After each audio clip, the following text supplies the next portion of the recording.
Well, good evening, everyone. I'm Dr. Kevin Dwyer, principal here at Roosevelt Elementary School, and I want to welcome everyone to our remote curriculum night featuring our fourth grade team.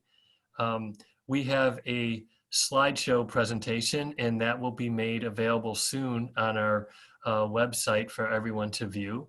In addition, we are recording this video presentation, and it will be available sometime next week on our school webpage as well. As you can see, the entire fourth grade team is present, and I think this is evidence of their collaboration and tight teamwork that we see among this group. Our teachers are committed to providing a common experience for all our students through their activities and through the curriculum that we provide. I want to start out with a few thank yous this evening. First, a huge thank you to our parents. You've been such great partners with us during this trying time, and we appreciate both your kindness, your understanding, and your genuine encouragement to all of us. I think every time I get an email or a phone call, parents are quick to acknowledge that they thank us for our work and they know we're trying our best during these circumstances. So I really do appreciate it and thank all of you on behalf of the team.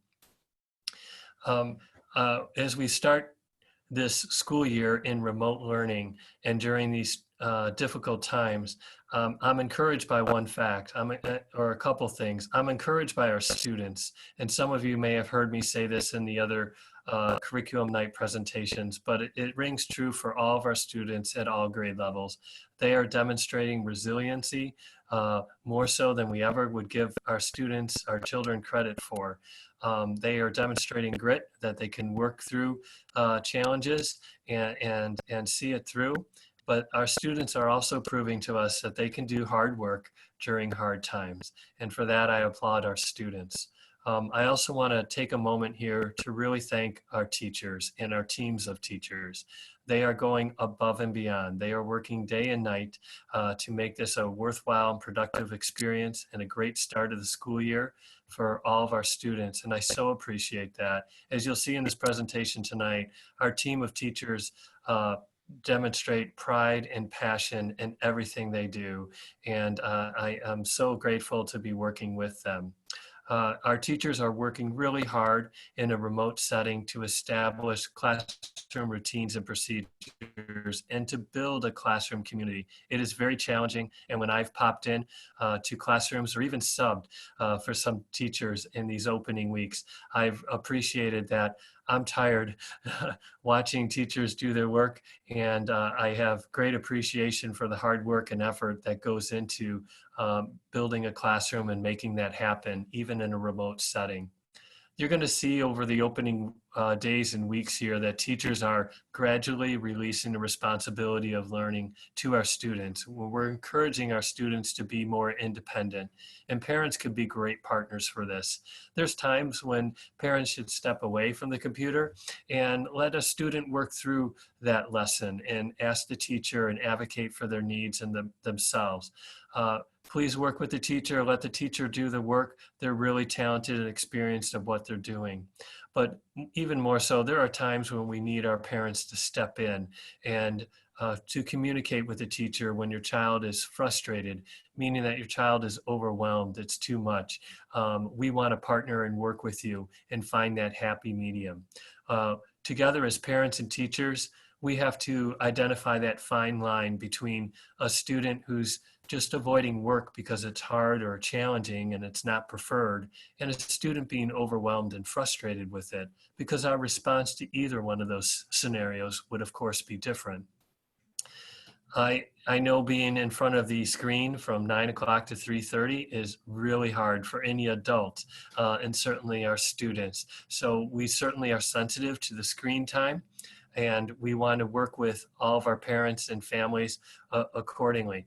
We're trying to strike a balance. Some people want more live instruction and more screen time, and some people want a little bit less. So your feedback can really help us to strike that balance. I think you're going to see over the upcoming weeks here and over the next days as well, teachers will be providing more asynchronous work for our students, again, as we're trying to reach this healthy balance. I want to thank again our parents for being here and joining us. We really appreciate your patience, your understanding, and of course, as always, your encouragement. At this time, I'm going to turn things over to Mrs. McCoy, and we'll get started with the fourth grade presentation.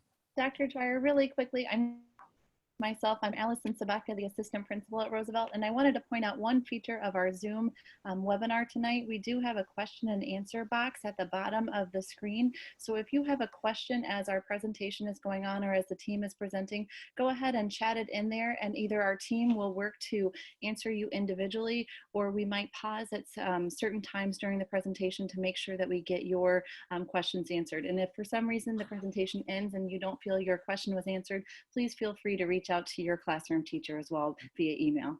All right, I will go ahead and turn it over to the team. Hi parents, my name is Erin McCoy and I'm obviously a fourth grade teacher, and I'm going to start off with our presentation talking to you a little bit about our schedule. So we all have the same blocked schedule where we have reading on from 10 to 10:40 to 11:40 every day of the week except for Wednesday when we have it from 10 to 10:45. And then math is also blocked, so we have that every day 12:45 to 1:45, again except for Wednesdays when it's 12:15 to 1 o'clock.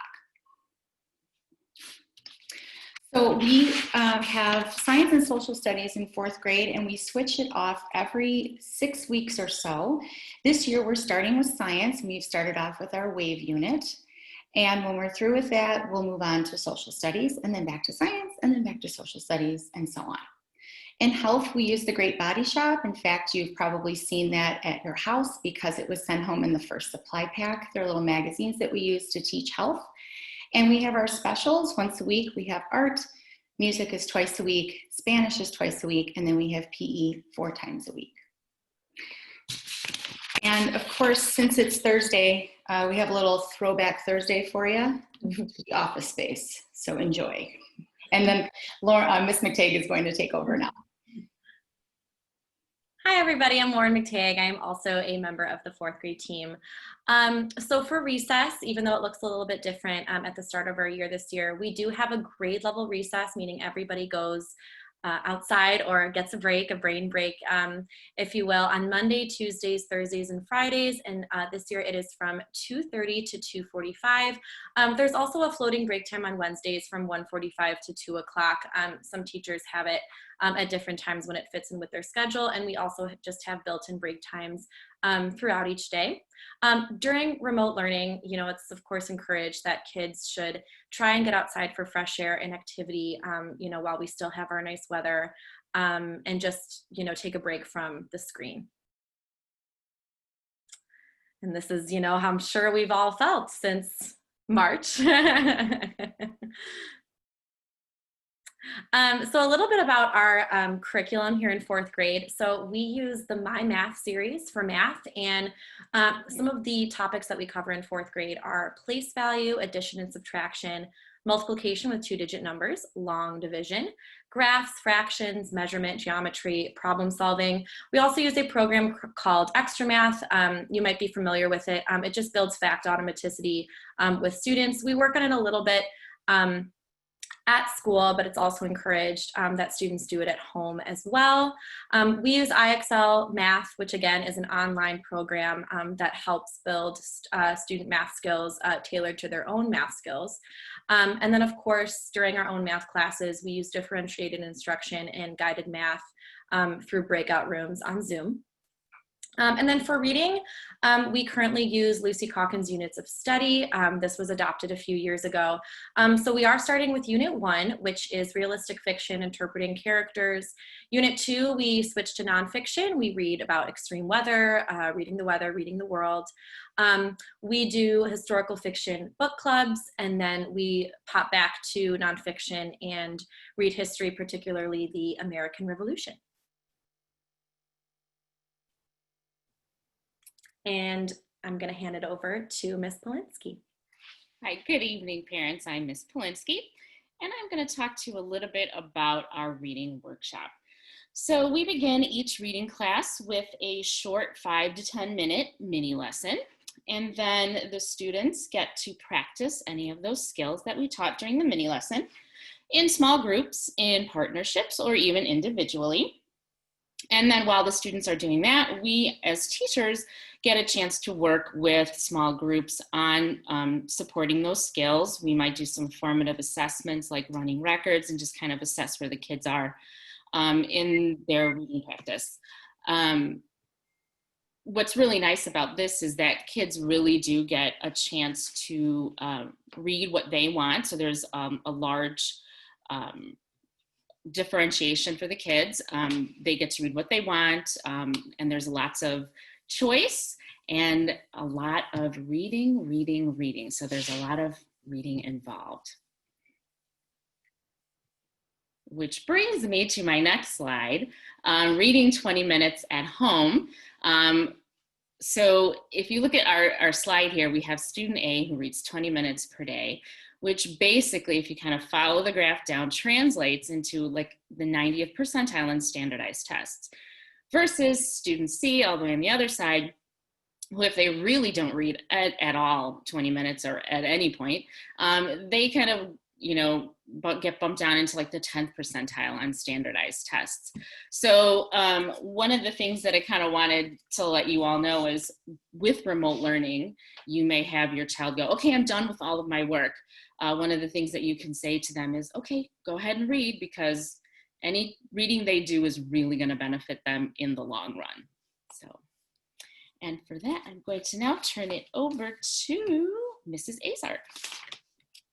Okay, hi parents. My name is Nicole Azark, and I'm going to continue by explaining a little bit about our language arts curriculum. So similar to reading, we use the Lucy Calkins Units of Study writing program, which I'll explain a little bit more on the next slide. For grammar skills, we use the Being a Writer program, which all of the students have received a purple grammar book at home. That your child's teacher will be instructing them how they want to use that. Also new this year for 4th grade is we have vocabulary for classical roots, which you may hear us refer to as VCR. And this is a great program that builds knowledge of words, based on roots, prefixes, and suffixes. And then, as always, we have a no excuse spelling list that we work with the children, and these are words that they're expected to know how to spell by the end of 4th grade. So a little bit more about that units of study with writing. So it's basically the same format that Ms. Polinsky was explaining as reading. We begin class with a mini lesson, teaching and modeling students a skill or strategy with writing that we want them to learn. And then they get a lot of class time to practice that skill and write. And again, similar to how we do math and reading, while the children are writing, we might use the Zoom breakout rooms to work with small groups to really hone that skill. We might have individual conferences so that the students can get some individualized help in the writing skills that they need to grow.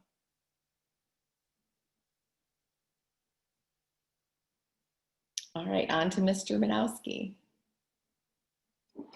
Oh, no, sorry, still me. Still Mrs. Azar, sorry.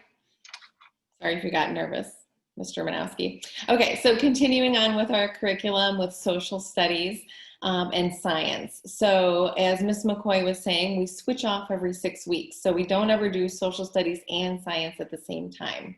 We've begun with science with our waves and information unit. The other science units are energy, Earth's changing surface, and plant and animal structures. And then once we go on to social studies, our first unit will be immigration, followed by government. And then we spend a lot of time focusing on the United States, regions, including history, geography, climate, resources, and economy. And typically we like to do some inquiry-based projects where the children are really kind of guiding their own research on these topics. And if we're still remote at the time for those, we will have to figure out the best way to do that remotely. But I'm sure we'll figure out a good way for the children to learn about this. All right, now on to Mr. Manowski. Good evening, everyone. So our health unit is the Great Body Shop, or our curriculum, and it covers topics like community safety and keeping our body healthy. And we also cover Aaron's Law, which is, it teaches students personal body safety and how to speak up and tell if they're being abused. So prior to this unit, we will be sending home a letter to families so you can prepare to have conversations about this topic if you choose to do so. Also, we have our SEL program called Second Step. It's our social emotional learning program, and it uses videos and activities to focus on learning empathy, peer relations, controlling and understanding emotions, and problem solving. So some reminders, because there are so many things that we all have to remember these days. These are just some friendly reminders.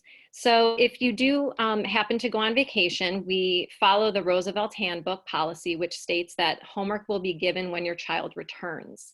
Now, with that being said, I know going on Schoology, many teachers will post their assignments or agendas or homework. So that would also be a really good place to look if you want your child to do some work while on vacation or not fall behind if you're going to be gone for a long period of time.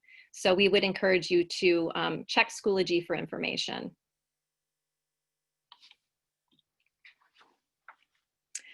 Also, if you are, if your child is going to be absent or sick, if you could please email us, the teachers, but also contact Mrs. Conradi in the office. That way we are all in communication with where your child is and the situation. And on to Ms. Coffin. Hi everybody, my name is Jennifer Coffin. I am the 4th grade special education resource teacher. This year I will be co-teaching with Ms. McTigg and Ms. Polinsky again. So glad to be back with them. If your student has an IEP or a 504 plan, they will receive the services that are in that plan, even in the remote setting. These plans are reviewed once a year or sooner if need be on a case-by-case basis. And Mrs. Sabatka will be case managing the 504 plans this year. And on to Ms. Polinsky.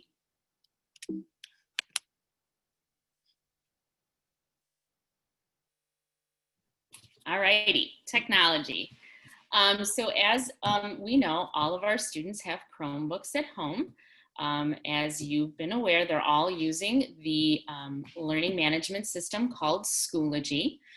And right now we're doing a lot of, well, pretty much all of our teaching is synchronous, so through Zoom. Gradually, as Dr. Dwyer has mentioned, we are going to start pulling back and letting the kids have some asynchronous work. Obviously, that's going to come as they become more comfortable and familiar with Schoology and all of the ins and outs of that learning management system. So eventually it's going to be more of a 50-50 split. So they're not going to be sitting in front of their computer on a Zoom call the entire time that they're in school. We will also be using, Google Apps for Education, obviously Zoom, as you know, and then also on all of the students' Google Drive toolbar, there is a My School Apps menu link, which provides quick access to their online textbooks and other resources through Clever. And so we come to our Chromebook issues. So we know that these happen. They happen in school. They obviously are happening at home. So just do at home what we do here. Take a deep breath, refresh the page. If that doesn't work, restart the Chromebook.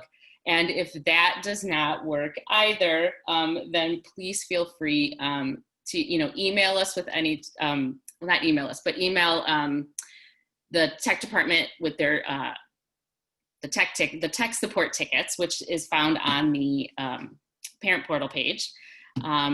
If you email us during the day with those, we're probably not going to be able to get back to, just because we are teaching, and it's a lot of, you know, trying to get through a lot of different pages, and it's frustrating for you, and it's frustrating for the kids, but the best solution would be to go through the tech support tickets.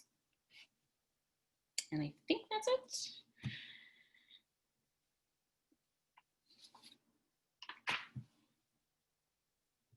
And then it's Mrs. Hamlin now. Okay. Hello, I am Mrs. Hanlon.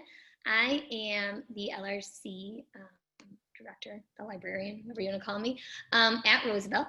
I am still lucky enough to get to work with all the kids at Roosevelt once a week. So I will see all of your students once a week. The teachers join me.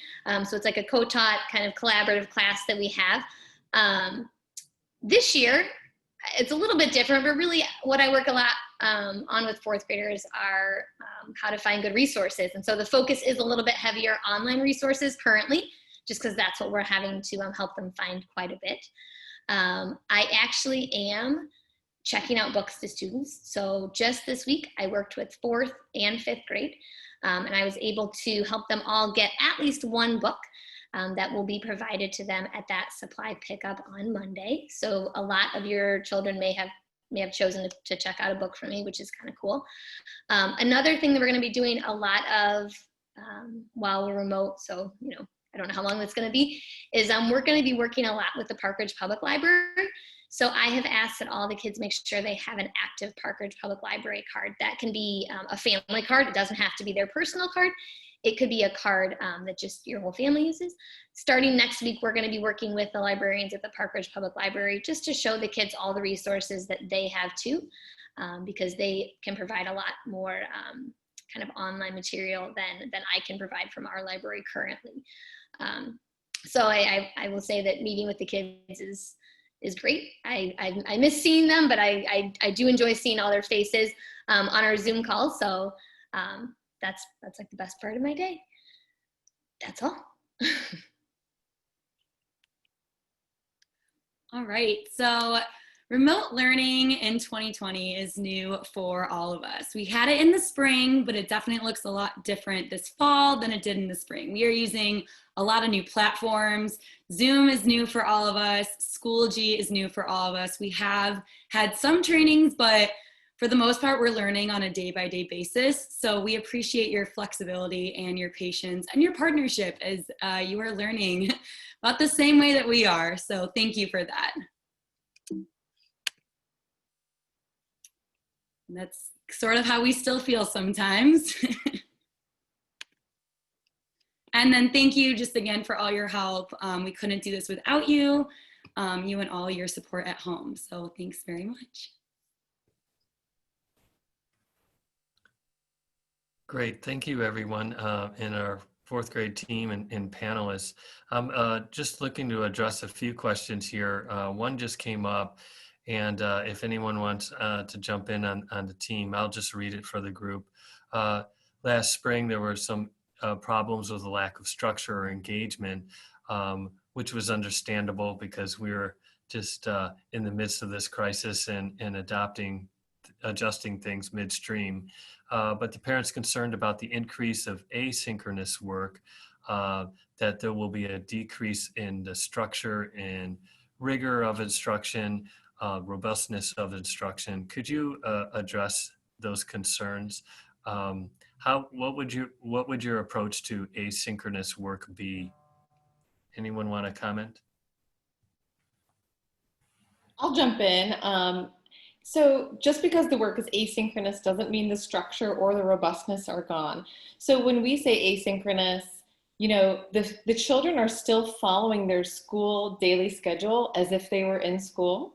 So when we as teachers are providing asynchronous work, we may check in with the students at the beginning of the class period to explain the directions, make sure everyone knows what they're doing. We also may check in at the end of the class to see how it went and see if anyone had questions as it was going.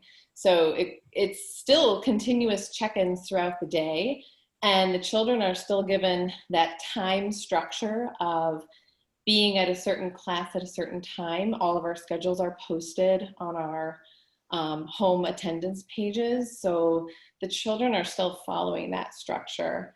And the robust, it's way more robust than the spring. I know I can speak for everybody. We are doing our best to teach as we would if the children were right in front of us in our classrooms. So that's my piece, and I don't know if anyone else wants to chime in. Yeah, I'll jump in. There was actually another question that said, would the 50% asynchronous work be graded, and how will teachers know that students are completing their work? And I'll kind of piggyback off of what you said, Mrs. Azark, to say that if we check in at the end of class, typically, on Schoology now, just like Mrs. Azark said, the robustness and the rigor of what we're giving is very different from the spring. And so what comes with that often is an assignment that they are turning in on Schoology. So that feature where we see who's turning in and who's not, we can actually see who's even opened it and who's not. We can see live progress. We can literally see what they're typing as they are typing it. And so that would be a way for us to monitor what they're doing and to hold them accountable for the work that they're being assigned with that assignment turn-in feature.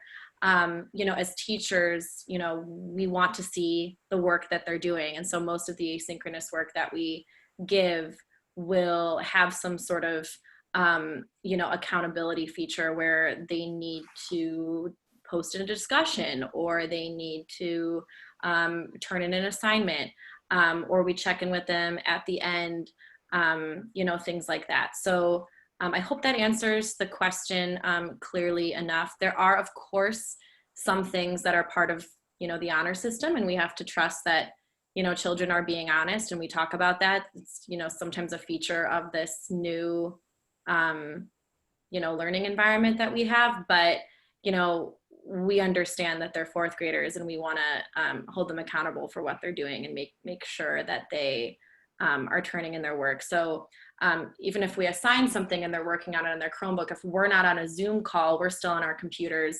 messaging with them on Schoology if they need help, or checking on their work in live time on Google.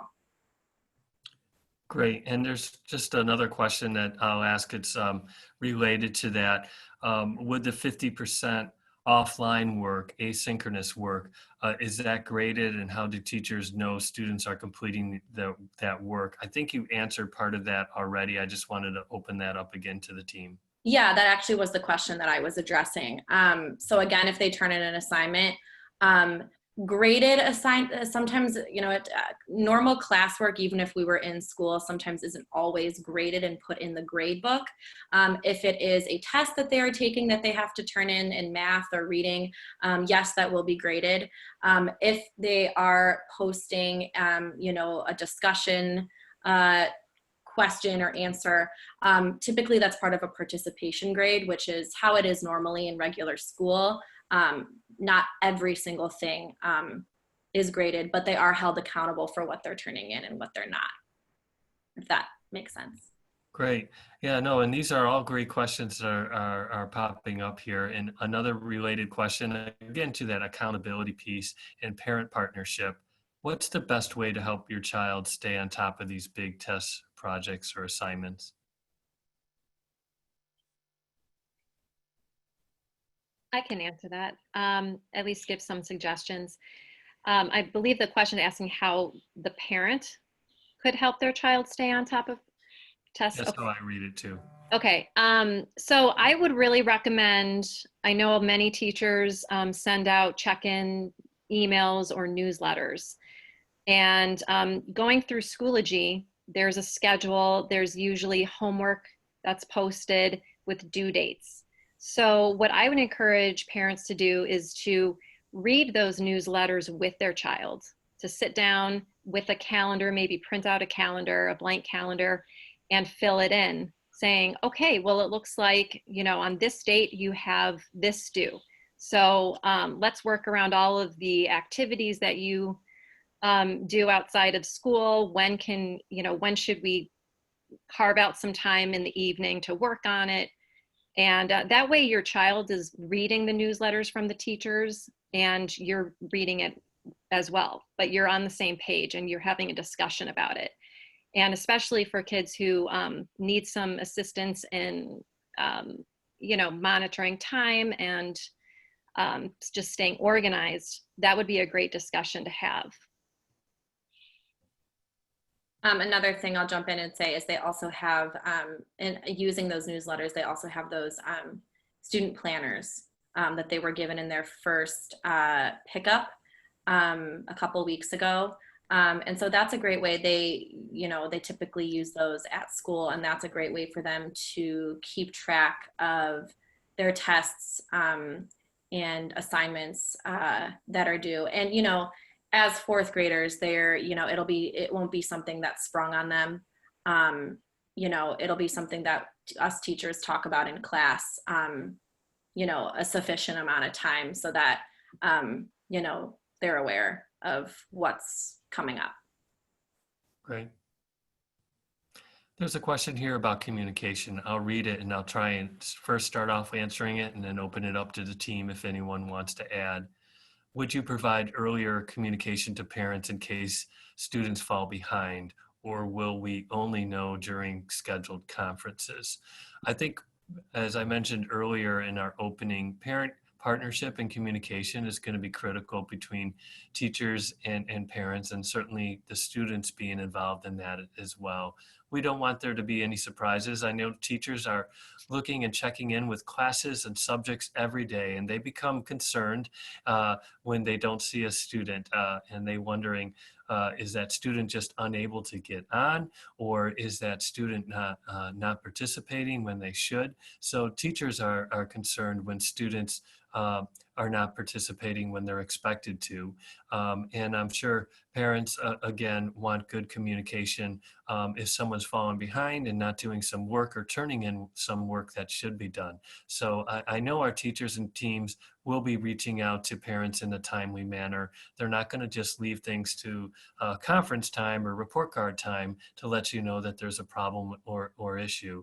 We do want to communicate with parents on a regular basis, but we're trying to strike a balance here and make sure that we have a two-way street, that parents are communicating to us too if there's any concerns or issues that you have. Is there any teacher on the panel who wants to comment or talk about the communication piece? Well, yes, Kevin, I can talk a little bit about that. It's very true that this whole team, we believe that, if a student is falling behind, we will definitely have conversations with that student and then let the parents know. We would not wait until fall conferences to inform them of something like that. That's very important, and we need to work together as a team to make sure that the kids are following along and they're doing what they need to be doing. Great.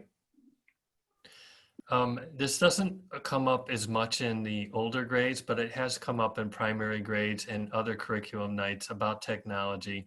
And I just want to reinforce with parents, if a student is having technical difficulties with their device, with their Chromebook, please try and reach out to the teacher, let us know. But also you can reach out on the parent portal and follow the directions for a technology help ticket. That's really important. We have a great tech team here at Roosevelt School and within the district, and we really want to resolve any technical issues in a timely manner. We're learning early in the year. There's some things that we can coach parents through, students through to resolve the issue. And we've even experienced some things that are just beyond our control. It might be an outage district-wide or a program like Securely that is down and inhibiting our ability to do some work, but we will try and communicate to parents in a timely manner if an issue is district-wide or if it's related to some big program issue that's rather out of our control. But regardless, if you are having technical difficulties, the best way to do that is go on to Parent Portal, put in a technology help ticket, and we'll look to address that as soon as possible. Tomorrow, I'll be sending out a school newsletter to all families, and I will include some the steps on how to fill out a technology help ticket on the parent portal. There's a question that came up is how much one-on-one time will be spent with students to assess assignments completed or provide input needed for improvement. Great question. Does anyone on the panel want to address that? Sure. So one of the nice things about Schoology is there is a feedback portion. So when students turn in assignments, we as the teachers can provide them feedback on what they've done, compliments as well. Also during our small group sessions with them and our one-on-one sessions with them, we also have the opportunity to help them with anything that they still need support on. Again, compliment them on what they're doing well, and then help them with what they still need to improve upon. I think that answers the question. Great. We do have a few more minutes here if anyone has any other questions for our panelists.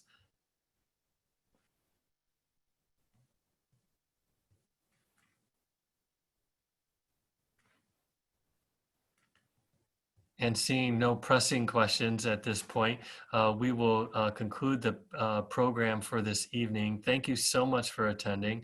Our parent partnership is always ongoing, so feel free to reach your classroom teacher. Email is always the best way, and they'll respond to you in a timely manner and follow up accordingly.